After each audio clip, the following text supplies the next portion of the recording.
છપા હવે મારું hair serum ક્યાં છે? આ સિરપુન ફિરપુ લગાડીને માથામાં જટિયાની હાલત તો જો કરી હાલમ તેલ નાખી દઉં બેસ મારી પાસે. મમ્મી એના સિરમ કહેવાય. અને હમણાં હું સિરમ લગાવીને પછી હેર ડ્રાય કરીશ એટલે જો તારી દીકરી લાગશે હિરોઈન જેવી. આ ઈ સિરપ આ જવે ઓલું 1000 રૂપિયાનું તો શેમ્પુ નાખે ને 1200 રૂપિયાનું તમે શું કહો ઓલું કન્ડિશનર મમ્મી. હા બાપા ઈ તારું જે હોય ઈ. અને પાછું આવું સિરપિયું નાખે માથામાં ને પછી ગરમ ગરમ હવાયું ફૂકીને માથામાં વાળ કોરા કરે. એના કરતા અમારી જેમ હોય આમ જો આમ વાળ કોરા કરવા હોય ને તો અમે તો આમ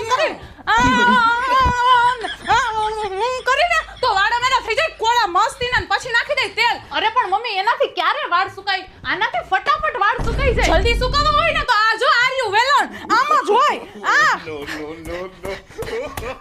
આમ સુકાઈ જાય ફટાફટ આનાથી વાળ. અને વેલણનું આટલું જ કામ નથી આનાથી તુંય સીધી હાલ તારા પપ્પાય સીધા હાલે.